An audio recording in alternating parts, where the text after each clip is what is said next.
Welcome to the Six Steel City Rings podcast. I am Ray Whiting, and with me I have Leanne Lohman, I have Bob Quinn, and Zach Franciscus. Guys, how are you all doing today? Good. How are you? Doing fine. Today is a good day, and it's a great day to be a Steeler fan. It sure is. Got a lot to talk about. Of course, we got the upcoming preseason game, number 3, that's coming up here shortly. We're going to get things started right now. Leanne, what you got for us as far as news and notes? You know, it's been a little bit of a quiet week, and I'm going to take the stance with some of the injuries that we've had that no news is a good news thing. But we've got 3 Wilsons on the team, and they're all a little bit noteworthy this week. First of all, both Peyton Wilson and Russell Wilson announced this week during media time with the press that they would plan to play in this 3rd preseason game that we've got coming up against the Detroit Lions. We expected to see Russell Wilson because he needs that playing time. Justin Fields was able to monopolize a lot of the first team reps because he was the one who was available at the first part of camp while Wilson was nursing this supposed calf injury. But Peyton Wilson had suffered a little bit of an injury. And so it's good that he's back and that he's healthy. I think it's always concerning when a Steeler player is injured slightly, like just how injured are they? Pat Freiermuth was on Christian Kuntz's podcast today. And he said that he's excited, that he believes that he's going to sign his contract before the season begins in earnest. So he's optimistic. He's looking forward to that. He believes he'll remain a Steeler. So that was good news. And I forgot the 3rd Wilson, Roman Wilson. Roman Wilson, there's still no news about his injury. We'll talk more about the wide receiver 2s later when we go into the pregame portion of the show. But there is some concern from some of the media members. Ray Fittipaldo mentioned that he thinks that it's possible that Wilson would start the season on the injured reserve, which is concerning because he'd been looking at 4 weeks, a mandatory 4 weeks of being out on top of the almost 4 weeks that he's already missed. So 2 weeks for an injury, ankle injury is concerning. You have to wonder if that's really what's going on, or maybe if they should have handled the injury differently. And Bob, I hear you have some exciting news you want to share with everybody. Yeah, before we react to the news and notes, there is a new Apex Predator out there. Congratulations to our very own Zach Franciscus. He's the new Steelers beat writer for Total Apex Sports. So he's the real Apex Predator. So all you Randy Orton fans out there, if you know what Degeneration X says, that's what I say to you right now. Thank you very, very much. Yeah, first article came out earlier today. Well deserved. It's a lot of fun. I took a little break from writing, but I'm glad to be back. And that don't get me wrong, I missed it so much. But there was something a little peaceful about seeing the news without reacting to it. So it's an adjustment now coming back into the swing of things. But yeah, I really appreciate that, guys. Thank you. And don't worry, folks, he'll still do Steel City Rings TikToks and be on the podcast. Absolutely. Yeah. Oh, yeah. Not going to take me away from you guys.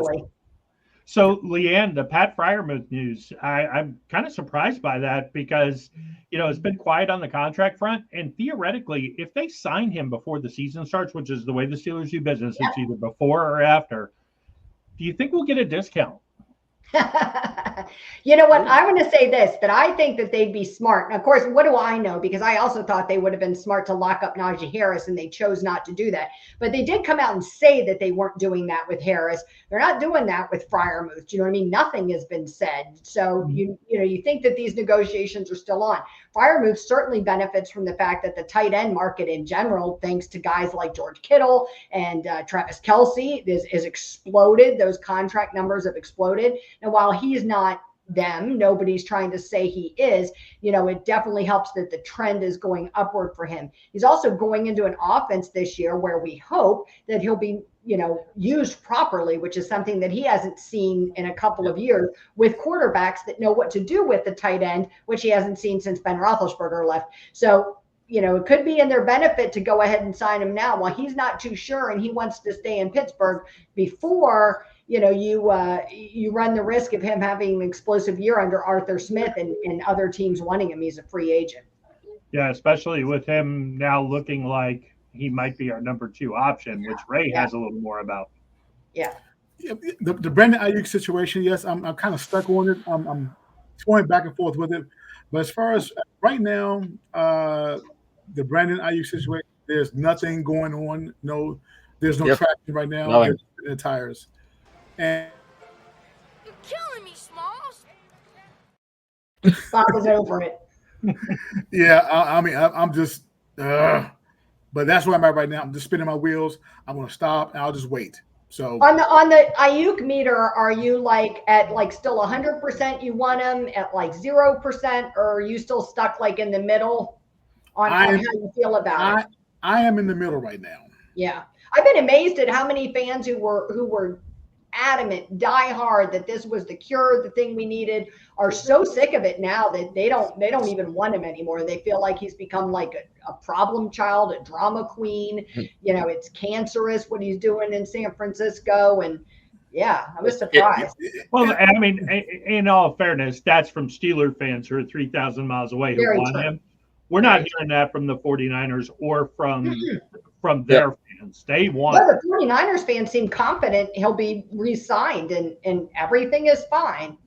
So whether the house is at this point, or not.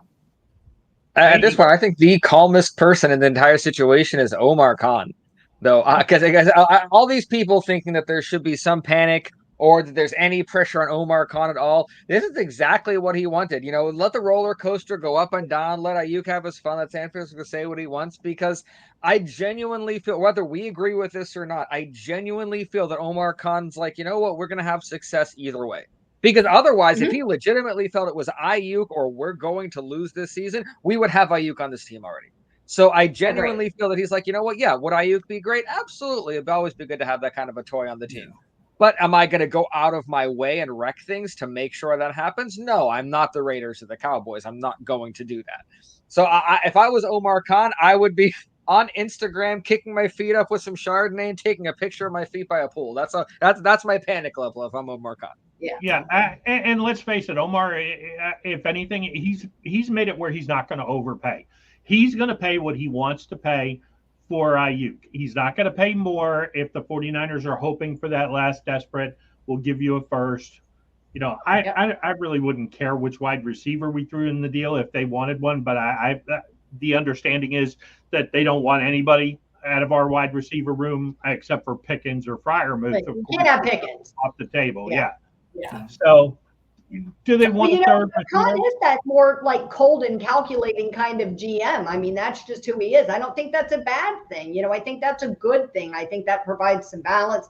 I think it removes the emotion from something that's become a business. I think it used to be a lot more passion-based and loyalty and all of these things in football. And it's not for the players anymore. So, you know, I'm sorry. If it's not for the players, then it can't be for the teams.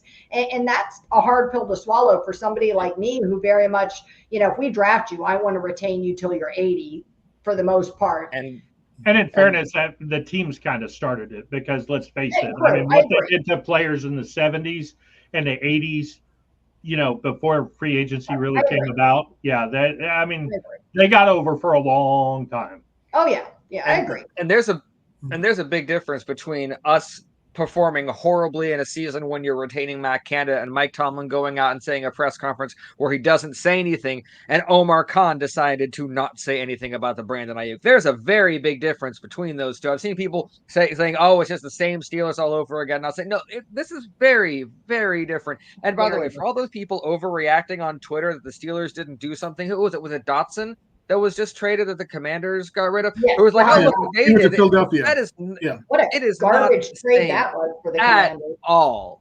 Exactly. So people comparing that to the Ayuk situation, it's not just apples and oranges. It's like a wicker basket to oranges. It's not the same at all.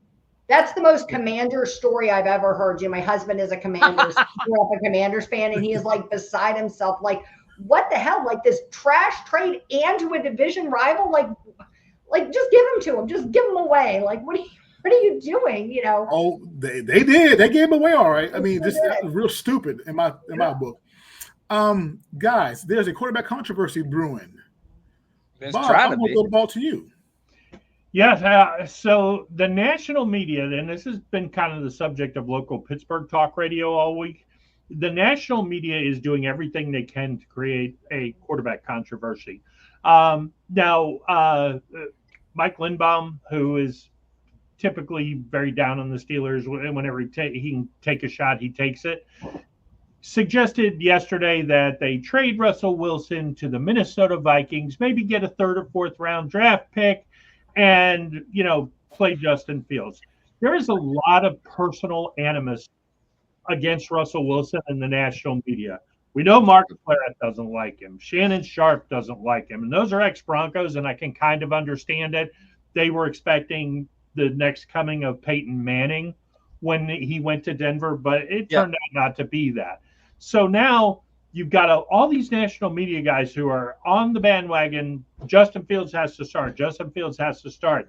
And the only guy whose, opinion really matters in this subject, regardless of what any of us personally think, is Mike Tomlin. And Mike Tomlin pretty forcefully came out today in his press conference and said, Russell Wilson is starting on Saturday. I kind of agree with Jeff Hathorn from 93.7, the sports director over there. He came on with Paul Zeiss after the practice and the press conference, and he said, look, it would take just something monumental, and that being an injury, for Russell Wilson not to start the game in Atlanta. He may not finish the game, but he will start the game.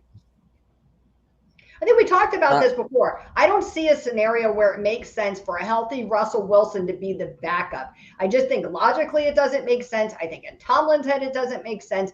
I don't think in Omar Khan's head it makes sense. I think Russell, we've heard it over and over again. There's no way that you can bench Russell Wilson in favor of Justin Fields to start the season. Now, he may end up there, do you know what I mean? If whether he doesn't perform well or he gets injured and Justin Fields leapfrogs over him and plays, but I don't see any scenario where it starts out that way unless Wilson somehow gets hurt, God forbid, between now and then. I don't know how you sit a Super Bowl winning quarterback.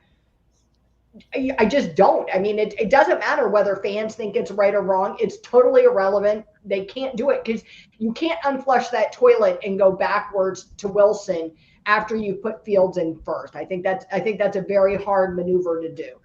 Yeah, you know what? To piggyback off that, Leanne, you're right. 9-time Pro Bowler, Super Bowl champion, and he was one play away from winning his second. He hasn't won a Super Bowl in a decade. So, but the thing is, Bob, hey, you know what? Joe Montana's a 4-time Super Bowl winner. Let's go get him. I'm sorry. You can't bench him. You can't bench Russell at this point. Yes, you can. You can cut him. By injury. You can, but they won't. But there's a difference. You can, but they won't. And that's what I think. It's not about what I think they should do. It's what I think they will do. There is a door open with the coaching staff. They've said that if somebody can demonstrate an elite trait over the next couple of weeks before it starts, that is how it could change. And Justin Fields has elite legs, so it's possible. The door is open.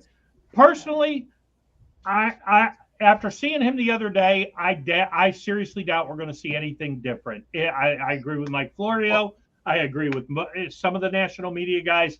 This is the Denver Russell Wilson. If anything, it's a worse version. Do you think he's motivated? Do any of you think he's motivated by all of this? Like, I hear a lot of the media, national media in particular, who think he's like dead inside and he just doesn't care. He doesn't give a crap anymore. He's not motivated by anything. No. I don't believe that. I mean, I don't know how motivated he is, but you don't do this job because you don't want to. He's got plenty of money. He doesn't need to. He doesn't need to work. I think he's got some motivation.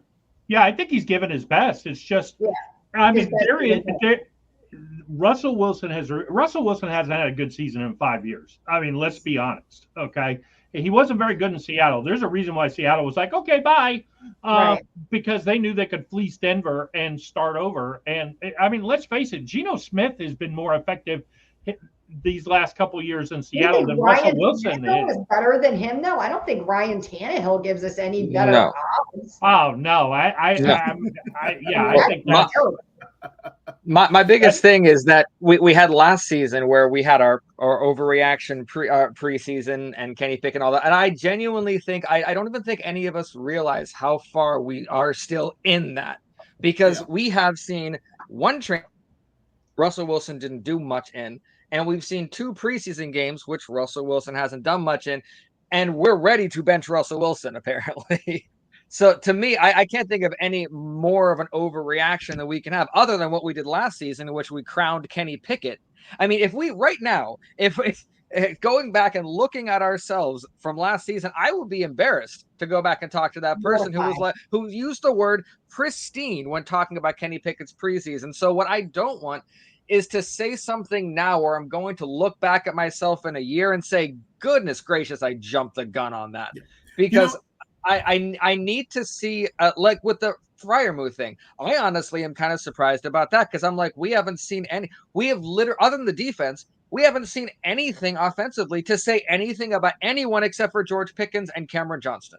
That's it. Those are the only 2 people I'm legitimately like, you know what? We have seen, not do I trust them, not that it's what have we seen out of them. So I can't say about if this is the Denver Russell Wilson or Seattle. And by the way, his second season in Denver might not have been NFL good. It was definitely Steelers good. So let's just pull back on our pride a little bit there offensively. Well, wait a minute though. Zach, his stats are extremely deceptive.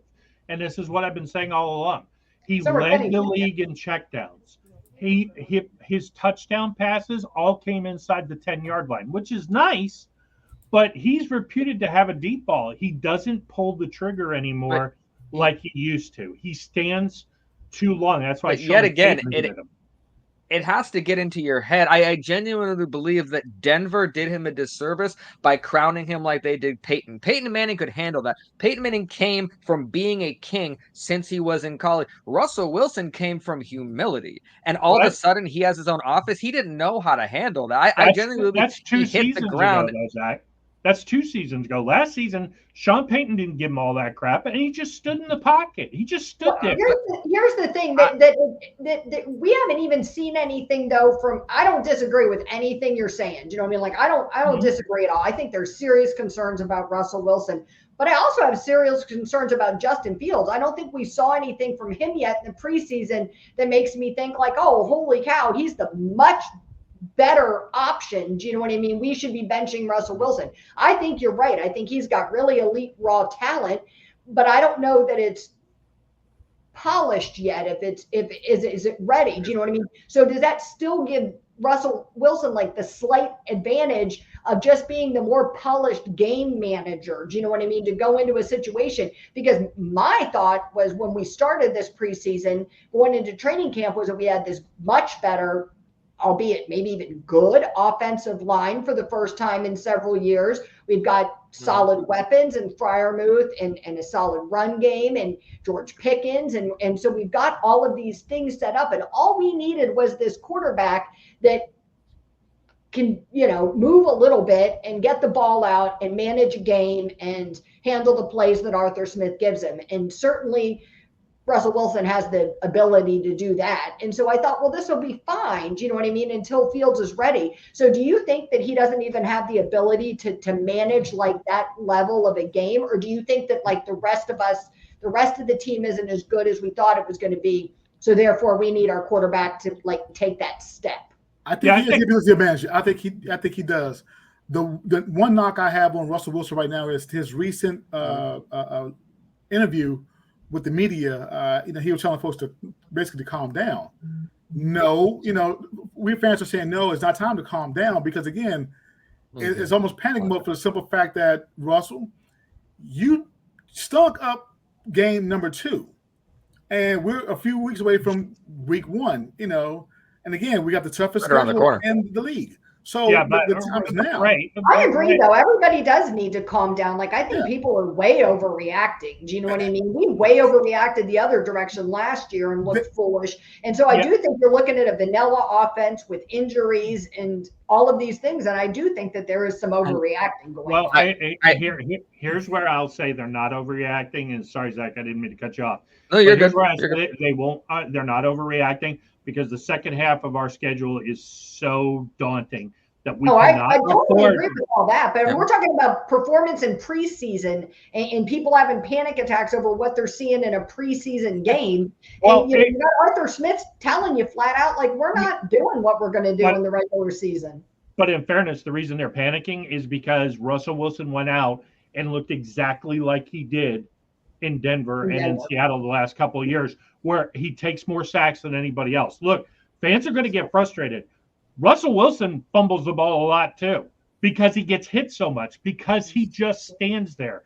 It was 2 years ago, and I just said this to Zach, but I recall that first game in Denver where he blew the game with a 2-minute drill where he just thought he had 9 minutes on the clock and just nonchalant walked down the field. I don't think he's not giving his best.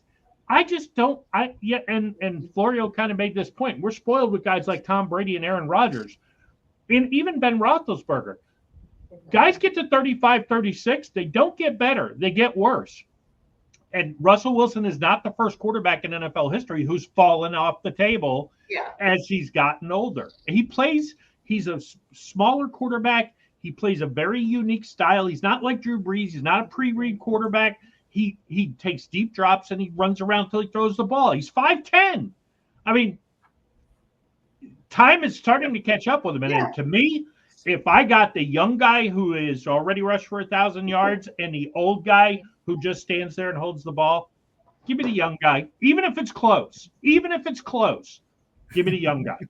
Do you think it does damage to Fields to come in and, you know what I mean? That's what I worry about with him. Like, I feel like that's where we did Kenny wrong. Do you know what I mean? Playing him before he was ready. Where I feel like a lot of teams do these young quarterbacks wrong. So if Fields has got like all of these really bad habits developed from being in Chicago or not being, I don't think he has bad habits. I mean, he's loose with the football. That's what he is. He's loose with the football. And Chris Muller made a good point about this afternoon. He thinks the reason Russell Wilson probably will start is because of the turnover. The fumbles are actually a lot more equal than you think. Mm-hmm. But the interceptions, because Russell Wilson just holds the ball and takes sacks, that he thinks that's why Russell Wilson will get the nod. But he also thinks it's not going to last very long if he's just going to stand there. So a couple things on that. Number one, what peeves me more about anything in sports is when people bring teams from the past in comparison to what's going on right now. For example, well, the Steelers and Ravens are 35 and this against your lifetime. That doesn't matter. 5 years ago, the teams were, and I frustrate me because that is an absolutely useless stat that is brought up simply to fill time. And I think it's almost the same here because whenever you talk about Russell Wilson, the second you say Denver Russell Wilson, I kind of tune out a little bit because I'm like, it's not the Denver Russell Wilson. That's not the Denver coaching staff or the Denver City or the Denver offensive line. We could only wish we had Sean Payton running our offense. Oh, I don't. I genuinely don't because I genuinely believe there's enough in Russell Wilson that when you talk about the bad season, I'm not talking about on the NFL level. I'm talking about if you took Russell Wilson last year and you put him in Kenny Pickett's place, we win a playoff game.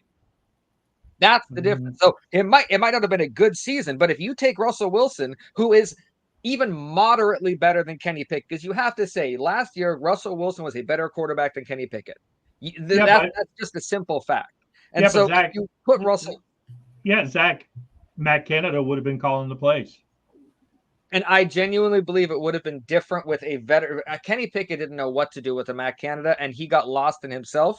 Well, I think Kenny Pickett's ceiling was very sharp anyway, but I think he got thrown to the void with Matt Canada. But I genuinely believe there's enough there, and it's really important to remember what Leanne said, that it's no turning back if you bench Wilson. Like, it's no turning back. He might be a good sport and come back in later. So if you bench Wilson and Fields comes in and Fields is worse, at that point you got to live with it. That's what I don't want. Because at that point, then all of a sudden, then it starts to steamroll and ripple out. Where you're talking about fire Tomlin, I'm like, fire Tomlin. We shouldn't have benched him. So it's a ripple out where you get to a point where we're heading towards the iceberg, and I don't want to get there too quickly. I'd like to see, like, I agree that we can't stumble too much, but if we don't give Russell Wilson at least 2 regular season games, that's a disservice. Well, we can recover from 0-2. Not with this schedule. But then again, one thing you got to remember, Zach, you're talking about, Denver, Russell Wilson. Well, it goes back to Seattle. He is 17-27 in his last 3 seasons, and that includes Seattle. He's also been sacked 133 times. He got sacked 100 times the last 2 seasons. 2022, 55 sacks, most in the NFL. Last year, 45 sacks. I mean, it's bad How that were the Kenny offensive Pickett lines through those years? But I have to take into account, because if the lines were subpar, especially into Seattle in his last years, it gets into a quarterback's head if he feels like he has to throw faster, he can't rely on his line, he's going to couldn't take be a any hit. worse than our lines the last 2 years. And So- bear in mind that Kenny Pickett was only sacked 50 times in his 2 seasons combined. And talk about a deer in the headlights and a checkdown artist back there. I mean, that's half of what Russell Wilson got sacked during the same period. This is a real problem. It's why he got ran out of Denver and benched for Jarrett Stidham, despite the amazing statistics of the 27 and the 8. You know, remember, a lot of that was padded. Remember, Denver got blown out a couple of times. And yes, he had a nice little run where they sort of got back into it, but he was never a fit for Peyton's offense. I get that. You know, Peyton's a pre-read offense. He's a bona fide offensive coordinator. He's one of the best offensive coordinators in the NFL. And you saw it with Breeze. You saw it before when he coordinated for Parcells. He's a good offensive coordinator, and he happens to have been a head coach. But bottom line is that he has almost 5 years of tape where he has regressed on tape for 5 consecutive years. It's all of a sudden now you're going to turn around and go up because you were better than Kenny Pickett. The grocery store clerk is better than Kenny Pickett. I don't need him to go up. I think what I take into account about this Russell Wilson is I say at no point before did Russell Wilson have Mike Tomlin, one of the best defenses in the NFL, and an offensive line that has been heavily invested in for 3 years. So yeah, but Mike Tomlin doesn't know anything about offense. But that does not matter to players. Apparently, that doesn't matter to Patrick Queen. That doesn't matter to guys who literally defensive guys. Yeah, it doesn't matter that he doesn't care about the offense. No, the offensive guys do it too. Russell Wilson came in part because of Mike Tomlin.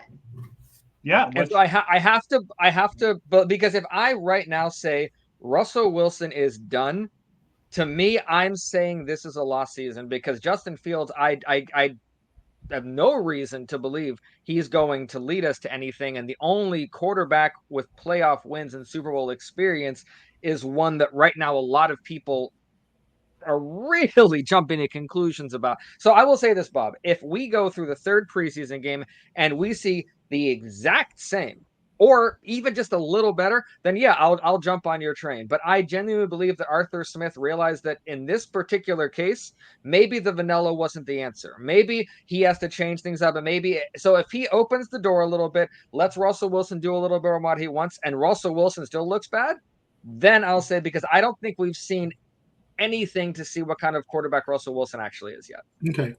Since they went to the Super Bowl and lost to the Patriots, he is 3-6 in the playoffs. He had 5 appearances since 2015. Okay, that's still 3 more playoff victories than we have. Yeah, and his last 3 playoff games, or last 3 playoff appearances, 18, 19, and 20, hasn't been to the playoffs since 2020. He is 1-3, and his last playoff game that he played, he was horrid. Had a 40 passer rating, but or 40%. Yet again, I really can't take those stats into account because it wasn't the Russell Wilson in this position. I have to believe that he was brought in because they don't need. You actually think he's better now than he was then? No. I think they don't. I think they don't need him to be. I think the Russell Wilson those teams needed him to be were really, really overgrading what he was. What he is now is what we need him to be, which is what I think we're going to see. A game manager and someone who's going to protect the football. I think what we saw in the first 2 preseason training camp was an injured Russell Wilson who didn't have his legs under him yet and wasn't allowed to go too far. Wasn't allowed to stray, not a lot of leash. You can't move. Please don't run. Because Arthur Smith specifically said he physically held Russell Wilson back in that game. Not just playbook. He said physically, please don't do a lot. So Zach, what you were asking for, Russell Wilson was specifically told not to do. So I don't know how much we can disparage him for that. So Zach, bottom line, what you're saying is just be patient and wait for I'm saying give me one more preseason game to be positive, okay, and then I'll set the house on fire. If we're down Okay. 17-0, if we're down 17-0 in the first half against the Falcons, what do you do? Is it Russell Wilson's fault that we're down? Because if that is, the answer is easy. If Russell Wilson did nothing, if Najee fumbled twice and Calvin, let's say we got one first down in the first half, and it's is that the offensive line looking terrible like they did? Do you know what I mean? If that's the case, then I mean. Yet again, if both tackles become revolving doors, Najee fumbles twice, Pickens drops one, Freiermuth can't trip over his feet, I'm not going to turn around and say, well, it's Russell Wilson. I'm going to say we are a bad football team this year, and it doesn't matter what Russell Wilson's going to do. Okay. So, which is all the more reason why you get him out of there, because you know he's not the long-term answer, and you put Justin Fields in, who probably isn't the long-term answer either, but at least you got a shot he's the long-term answer because he's only 25 years old. See, right, that's where we differ. I think we should pause this conversation. We can revisit it after we see how he plays in the third preseason game before we lose anybody who's watching the show. We should move on to talking about something else. What's next, Ray? Bring it back to the ranch. Preseason game number 3, the preview. Guys, let's talk about this. A lot to talk about. The offensive starters will play. How much will Arthur Smith show? Hopefully a lot. He needs to. I appreciate what he was trying to do, but I think like me and Bob were talking, if he holds back and does that, then it's a disservice to us because we haven't earned that. We haven't earned the right to be casual in this game. We have to treat this seriously. Now, I don't know. I really kind of changed my mindset after I listened to Chris Carter and Brian Backo talk about this yesterday with the second game. They talked about like really watching that film and breaking it down and how Mike Tomlin and Arthur Smith were very clear that this wasn't about putting points on the board. Like this isn't a game where, in a game situation, you're going to win at all costs. You're going to do whatever you have to do. You're going to play wherever you have to play. You're going to pull every trick out of your hat and use them. But in this case, what they're trying to do, he said, when he went back and watched the film on the offensive line, yes, there was some bad stuff that went on, particularly with Broderick Jones, who struggled with his hand placement. But he said, really, you could see that Arthur Smith was testing those linemen to see, like, how much could he trust Zach Frazier to come, across two people and pick somebody up if he had to. Do you know what I mean? And things like that. So he felt like Carter felt like some of the breakdowns that we saw were because you got them in a new situation against players they're not as familiar with, and you're trying to see how far you can extend these guys before they really struggle. Do you know what I mean? And so I think if that's some of what you're doing and you're experimenting in a game-like situation to see how far you can go, then do we have to kind of relax how we feel about the fact that we're not? Well, Mike Tomlin doesn't. Yeah, Mike Tomlin doesn't feel that way. He said it is at the press to the press today. He wants I heard it. The quote, I want to see the fruit of the labor that I've seen out on the practice field. We've had some really awesome practice days, shown really good consistency and fundamentals and splash playability, but I haven't seen it in stadium yet. But I don't think that necessarily means he wants Arthur Smith to like tip his hand and show all the plays he's got. Do you know what I mean? I think that means he wants to see the guys do what they've been working on in that capacity in the game. Right. Well, I think they want to see a cohesive drive. Yes. That's what they want to see. Yep. Right. But I still don't think is going to show. I don't think we're going to get all of it, but it's I would kind of put it towards let's say before when I was writing articles with Eli, and if I was writing a couple articles and I was like, you know what, I haven't been getting a lot of views in a little bit, I'll pull out something special like a view or something, and I'll throw it into a story about that's a little extra. Maybe that's what Arthur Smith will do coming up here. He's not going to give everything away, but he's like, you know what? I know that this is going to be successful in the season, even if people know what's coming. And that's what I'll open the door on. If things that I've seen in practice that are short, because you have like those like 10 plays that are sure thing plays, that we're going to get 5 to 6 yards out of this play every single time. Matt Canada didn't have those. by the way. In his crayon book, he didn't. So roundtable question, quick question, roundtable. What would be pleasing from the offense in Game 3? How many points? What would be what? What would be acceptable in your opinion as far as Game 3 from the offense? How many In points? the preseason game?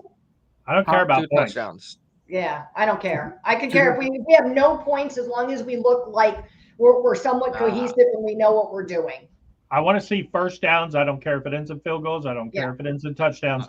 But I want to see them get the ball at the 20 and go down and drive and, get and put some kind of points on the board. And I personally, I just don't feel like Russell Wilson can do it. We'll see. I mean, I kind of hope he proves us wrong, but I doubt it. I mean, I'm very much of the opinion at this point, if it's a tie, go to Fields, because you can't run the RPOs, you can't run the stuff. And Smith didn't hamper Wilson. He just said he didn't call some of the plays that he called for Justin Fields. And let's face it, Russell Wilson is not running RPOs.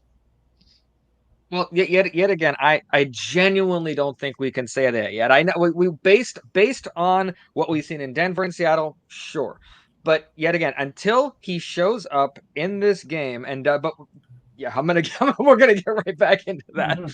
But I genuinely believe in this. This is why I am an amateur expert when it comes to that. Yeah, I'm a Steelers beat writer and all, but this is why I am not in the front office. It's why I'm not on NFL sideline, because there's these particulars that these coaches and this front office and this staff are satisfied with that, to me, look awful.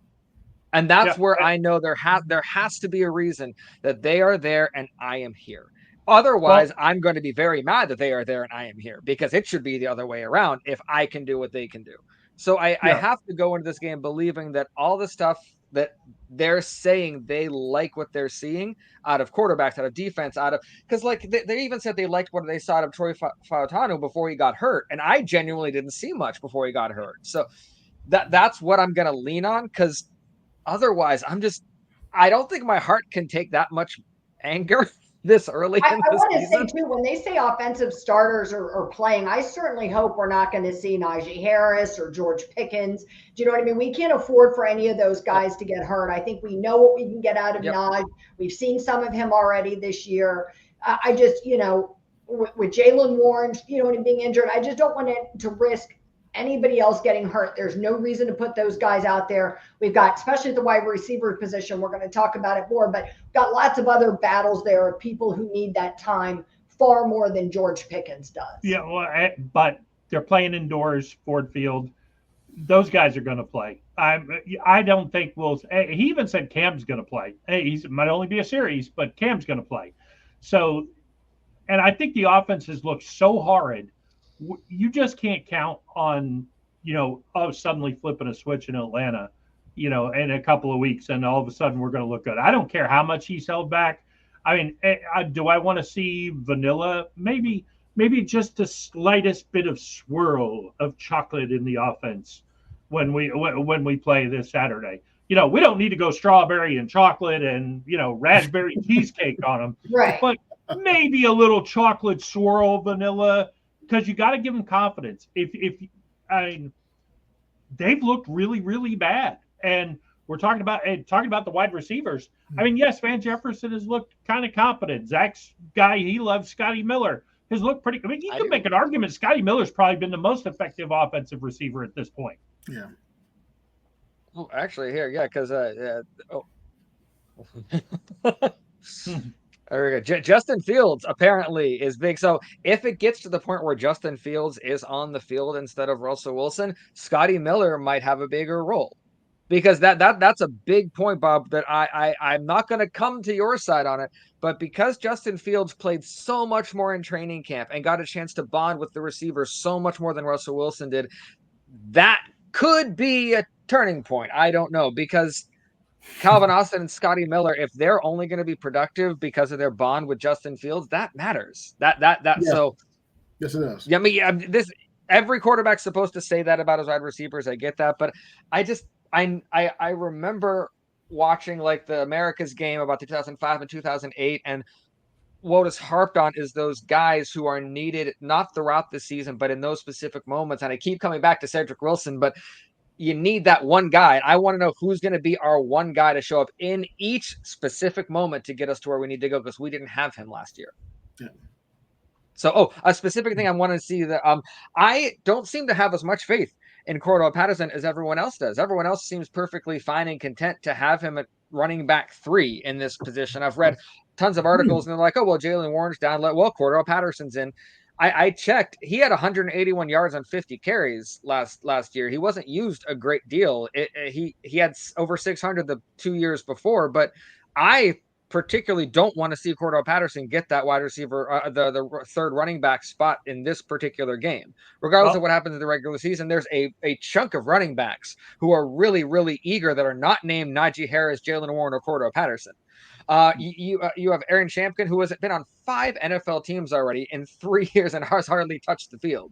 So he wants to prove that I remember Willie Parker in the 2004 into the 2005 season loved every chance he got on the field and made the best of it. Dejon Edwards, undrafted out of Georgia. So he's someone who played at Georgia. That's incredible pedigree there. Jonathan Ward wants to make a name for himself, and a lot of people saying he might be one of the front runners. There's tons of guys who I want to see a lot out of. Yeah, to be fair to Patterson, though, I mean, look at the Atlanta backfield last year. You had Bijan Robinson and you had Tyler Algier. There were no carries to be had in that backfield. I was going to say he didn't really have opportunities other than on special teams, I thought. Right. Yeah. He's and for those who don't know, he's the best kick returner in NFL history. Yeah. That includes Devin Hester. Yeah. So do you guys trust? So if we started the season and Jalen Warren wasn't starting in that first game, you guys would feel comfortable with it being Najee and Cordell? That's where I'm iffy on. I wouldn't be okay with that. As long as the offense is productive, yes, I'm fine with that. Because again, at some point in time, Patterson, he's going to have to step up. You know. Well, it's not a matter. He's always stepped up. The guy's been in the league since 2013. He's a proven player.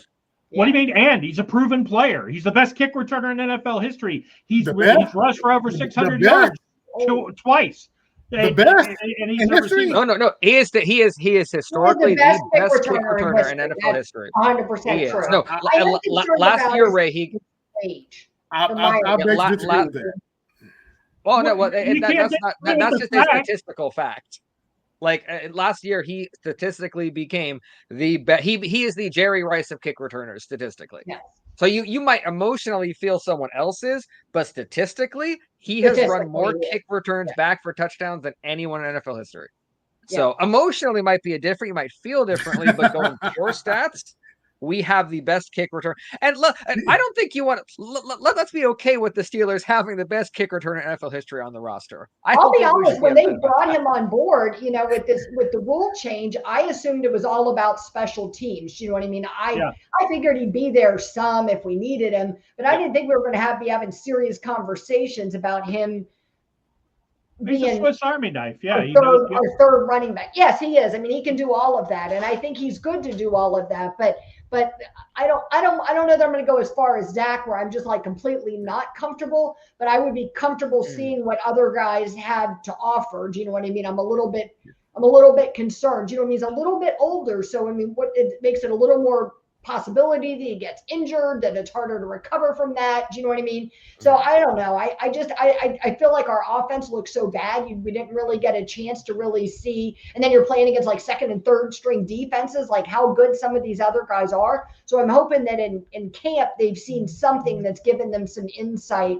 into these other players. Yeah. You'd rather have Jalen, but Jalen's hurt. I mean, right, but that's what I mean. So if you're talking about a backup for him, you got Najee and you got Jalen, and if one of them's hurt, then you're talking about putting somebody in who's at the older end for a running back. Right. I mean, people were talking about how Najee's going to be too old to be worth the money at the end of this season to extend him. Do you know what I mean? And we're talking about playing Cordell Patterson if we don't have anybody else in a system where we routinely run 2 running backs.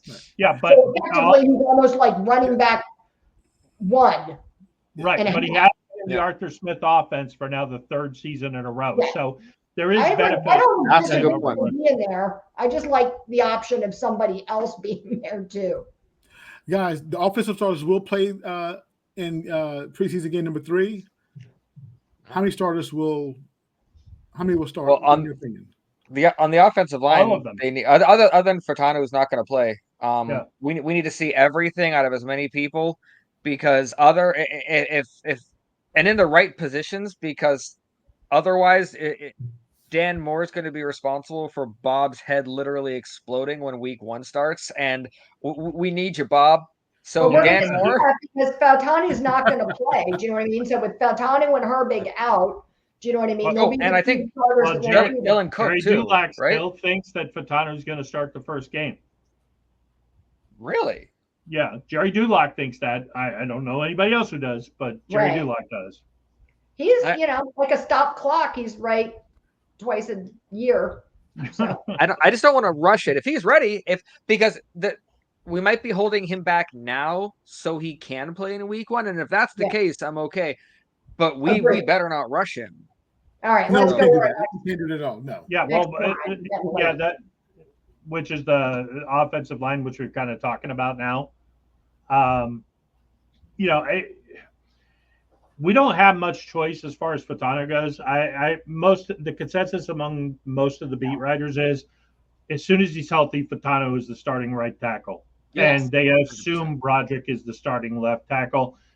The only way Dan Moore gets on the field week 1, and Hathorne again hesitated big time today when they asked him this question. He said, week 1, it really just depends on if Fatano's ready. If Fatano's ready, then yes, he'll be there. If he's not, yeah.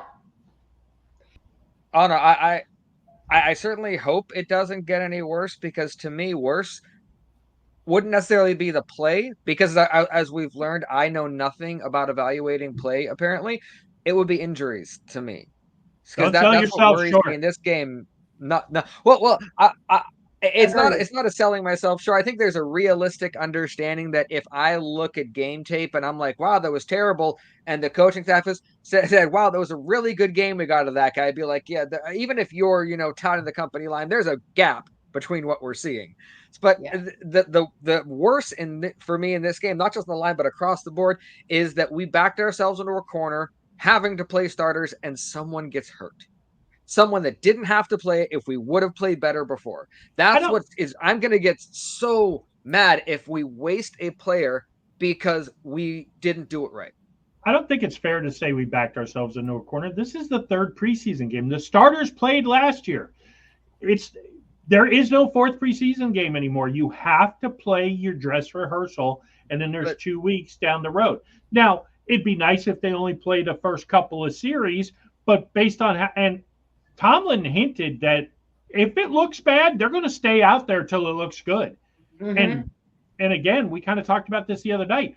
The Detroit Lions were one of the worst defenses in the NFL last year, and they're not planning on playing their starters. So the worst defense in the NFL's backups. Our offense better look good. The offensive line better look good.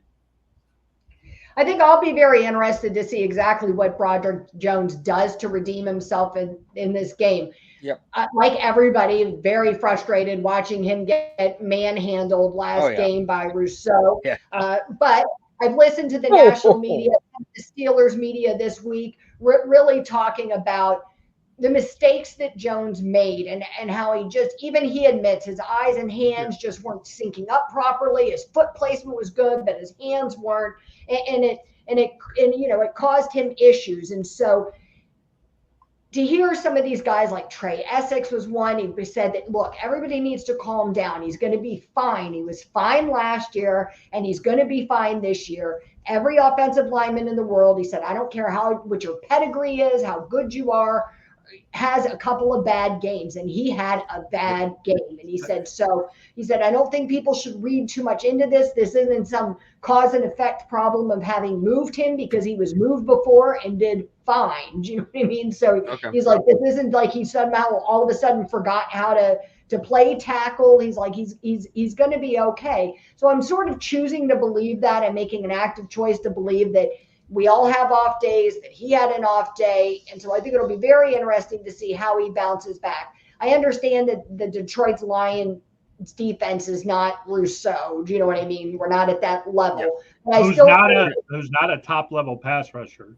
right, totally. But I still think he looked so bad last week. I don't know that he would have looked any better had it necessary. It might have been slightly better, but I just thought he really shot himself in the foot. So hopefully we see at least that hand placement better. Do you know what I mean? His eyes and hands better coordinated with his feet, and it all just kind of syncs up, and he looks like the Broderick Jones that we know and love. Yeah. All right. So notice his right arm, that big brace on his elbow. There is real concern. A lot of people have speculated that he's being a good soldier, and that right arm is hurt worse than he's letting on. This is what you get when you play guys out of position, because you know when he hurt his elbow? The first day of training camp. Where was he playing on the first day of training camp? What did I rant and rave about? What the heck is he doing on the right side?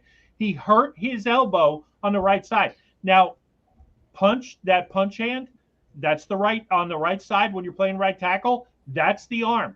So if he can't hold off a guy like Rousseau, imagine what he's going to do against some of the better pass rushers when he rushes against him. Now, if he was playing on the left side, his punch hand, the left side is not hurt. He could cover that injury a lot better. This is a real issue. And with Patano's knee and Broderick's right elbow, we may be down to Spencer Anderson going back to right tackle if Broderick and Troy are both not healthy by week 1. And boy, did we all have that on our scorecard. Dan Moore and Spencer Anderson at the tackles. Yeah. And it seems like the smart thing to do tonight would be to put Broderick where he's supposed to be at left, move Dan to right, and just say, you stay here till Furtanu's back. Because that seems like the smart thing to do, especially if it's going to exacerbate. But I have a feeling when we go into the game, we're going to see the exact opposite. Yeah. And I'm not going to understand right. why again. And I don't understand Because Dan why. Moore won't do It doesn't make sense to me. Because that's going to make it worse. Right. And when Trey Essex was talking on that show the other day and talking about Broderick Jones, and they asked him, like, how hard is it for a guy to go from left tackle to right tackle or right tackle to left tackle? Like, how hard is it? And he said, look, it's reversing your mechanics. Do you know what I mean? He said, I know that sounds oversimplified. He's like, but it's harder for some people than it is for others. And he kind of implied, like, it's not hard for Broderick Jones because he has all this talent. He's such a talented guy. So, well, if it's not that hard, then why can't Dan Moore do it? Do you know what I mean? And he's like, wouldn't come right out and call Dan Moore a bum, but he's like, when Broderick Jones just has all this talent, so the implication is there that Dan Moore is just, and it's no secret. I mean, he wasn't a first-round draft pick. And he doesn't have the talent that Broderick Jones does, and so this is harder for him. But, that doesn't necessarily make it the right decision. Vinny Bishop make the team by default. West Virginia, yes, he will. This is, well, if you would have talked to me a couple weeks ago, I would have been right with you, Ray. I was impressed. I was excited. And it's no one's fault but his own, apparently. A lot of people have injuries and all that, but he needs to have one heck of a game. Yes, he does. I mean, he has to show up. He has to, and because let me reiterate, when I watched that preseason game, the first one he had, it was every aspect of his game. It was blitzing, it was positioning, it was coverage. Everything was a liability. So he has to that was a fluke. That is just never going to happen again, because there are people behind him that are waiting for him to make just one more mistake, because Mike Tomlin specifically said he has to have a really good game. And he's going to get every opportunity. I believe that this coaching staff is rooting for him, that they're like, we know you have it in you, and they want him to be there. Mm-hmm. But if I had to bet on it right now, I would not bet on Beanie Bishop making the roster. Yeah, I mean, if he does, it's definitely by default. I mean, Graylin Arnold, that would have been a nice choice. But I mean, at this point, they're talking about Ryan Watts maybe trying to play there, and Ryan Watts runs. Yeah, he's very slow. So I can't see him playing the nickel corner. I know he's got a lot of intangible stuff. He's a dynamite special teams guy, and I think he'll be a very good NFL safety in the long run. But I mean, kind of like Kaboli said with the wide receivers, I think the nickelback is somebody who gets cut next week. No, well, what I know you talked about this a bit ago. So what do you guys think of this? I forget. I think it was Bob or someone that brought it up. So let's say Beanie Bishop once again plays badly, and we don't have someone because, like, if we move a Corey Trice there, it's the wrong guy in the wrong position, even though he's talented. Ryan Watts is too slow. I like what you said about maybe moving Dante Jackson inside, putting Corey Trice on the outside with Joey Porter Jr. and seeing how that works with Dante Jackson. Not all the time, but if we need that nickel guy and no one else can do it, because that doesn't sound too unattractive to me, honestly. If the other option is Beanie Bishop, who's going to be a liability, then I wouldn't mind it. Corey Trice is, at this point, showed he's at least deserves a shot at it. Yeah, I'm sad to say, but you know who this is good for? Cam Sutton. I mean, this is setting it's up perfect for Cam Sutton, but we won't see him till what, week 10 or something? Week 10. Yeah, he'll come back. He'll look like a savior when he comes back, because all of a sudden he'll fill in for a, you know, if it stays the way it is, what is probably going to be an issue at nickel corner. Yeah. I think there's a real shot we wind up getting somebody off the waiver wires to put there, and it's just a matter of how serviceable they are. Do you know what I mean? I'm not opposed to the idea of moving somebody, but you know, we did that a lot last year, and it was created a nasty domino effect, you know, where Minka wasn't able to perform. Do you know what I mean? Patrick Peterson was doing his best, but it was time has passed him on. Do you know what I mean? So the idea we keep, you know, moving people around, we need to, I understand the flexibility and the adaptability, but we need to get people that play where they're supposed to play. Yeah. And it'll be a good test. I mean, I don't know how many, I know they're not playing any starters on defense. I doubt they'll play many starters on offense, but the Lions offense would have been a nice little test to see exactly what you could do, because they love playing 3 and 4 wide receivers. Right. And I'm going to be upset that we're not. I wanted to see Aiden Hutchinson on some of our linemen to really see, because I was excited about that, but you know, we're not. There's no chance they're playing. He might not even be in the stadium. They just don't want him to get hurt. Right. Guys, another one in the books. Chalk another one for the good guys. Real Steelers football. We're almost there. Yes. 2 weeks.